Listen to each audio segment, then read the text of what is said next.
제주의 다양한 소식을 전해드리는 뉴스 브리핑 순서입니다.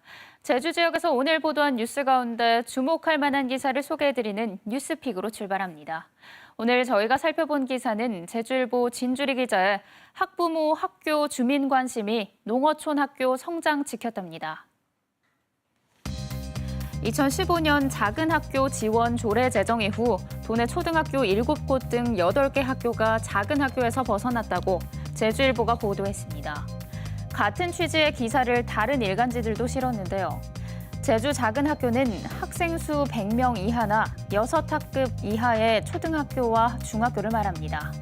조례 제정 당시 6학급의 학생 수가 137명에 불과했던 서호초는 현재 17개 학급에 400명을 넘었고 보성초도 당시 92명에서 올해 226명으로 급성장했습니다.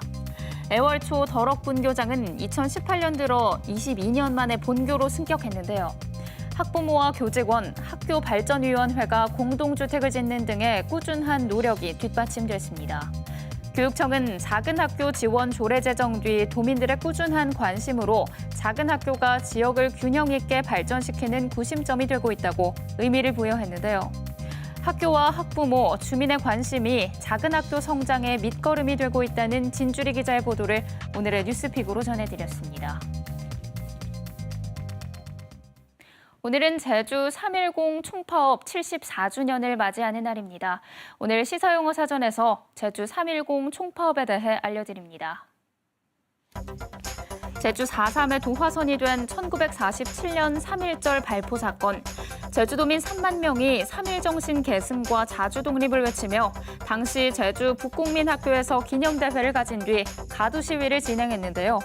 관덕정 부근에서 기마경찰의 말발굽에 어린이가 다치고 항의하는 군중에 경찰이 발포하면서 민간인 6명이 숨졌습니다. 하지만 미군정과 경찰은 사태 수습보다 시위 주동자를 검거하는 데 주력하면서 도민 반발을 사는데요. 이에 좌익 진영은 대책위원회를 조직해 미군정과 경찰의 탄압을 폭로하며 희생자 구호금 모금에 나섰고 3월 10일에는 제주도청을 시작으로 은행과 학교, 통신 등 민관 총파업이 시작됐습니다. 총파업에선 경찰의 처벌과 책임 규명, 희생자 유족 보상 등을 요구했는데요. 도내 행정기관 등 각종 기관과 단체 166곳에서 4만 명 이상이 참여했습니다.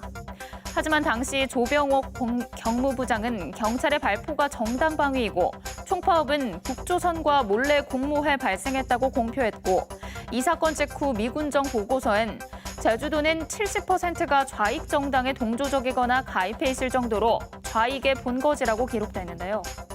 미군정은 파업 주모 혐의로 총파업 뒤 한 달간 500명을 검거했고 1947년 3.1 사건 이후 이듬해 4.3 발발 직전까지 1년 동안 2,500명이 검거된 것으로 4.3 진상조사 보고서에서 밝히고 있습니다.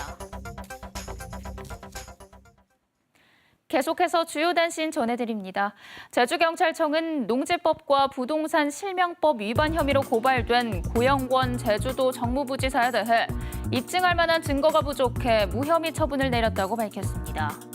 고 부지사는 제주시 구좌읍 동복리와 충북 음성군 농지를 사들인 뒤 농사를 짓지 않고 배우자 명의로 조천읍 와흘리 토지를 사들여 투기했다는 의혹이 지난해 8월 도의회 인사청문회에서 제기됐는데 청문회 당시 고 부지사는 농사를 짓지 않은 건 반성한다면서도 배우자 사이엔 명의 사용이 가능하다며 부동산 실명법 위반 의혹을 부정했습니다. 제주경찰청은 테니스 훈련 과정에서 초등학생들을 폭행한 도내 모 스포츠클럽 소속 코치를 아동학대 혐의로 입건했습니다. 해당 코치는 2019년 11월부터 최근까지 초등학생 5명을 폭행한 혐의를 받고 있습니다. 스포츠클럽 측은 피해 사실을 알지 못했다며 해당 코치가 1월자로 사직했다고 밝혔습니다. 제주시 오일장 인근에서 귀가하던 여성을 흉기로 찔러 살해한 죄로 1심에서 무기징역을 선고받은 30살 강모 씨가 항소심에서도 같은 형을 선고받았습니다. 광주고등법원 제주 제1형사부는 30살 남성 강모 씨에 대한 항소심에서 강도살인과 사체 은닉미수죄 등을 적용해 1심과 같이 무기징역을 선고했습니다.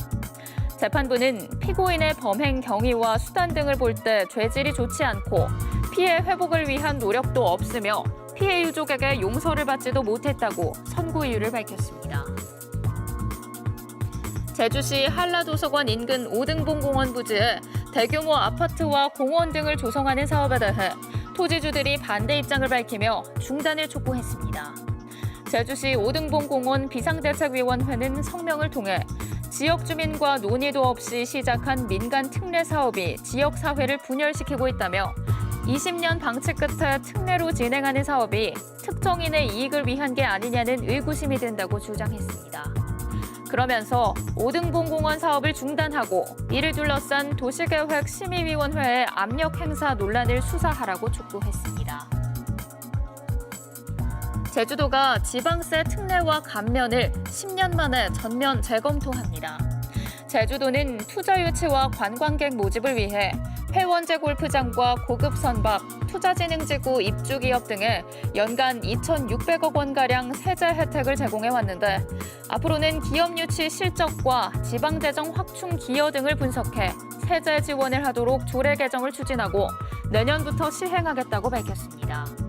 제주에서는 세제 혜택을 받는 골프장들이 코로나19 속에서도 특수를 누리면서 이용료를 인상하고 도민 할인 혜택을 중단해 여론의 도마 위에 오르기도 했습니다. 지난해 11년 만에 행정조직을 축소하기 위한 조직 개편안을 부결받은 제주도가 이번엔 공무원 정원을 크게 늘려달라고 의회에 요청했습니다.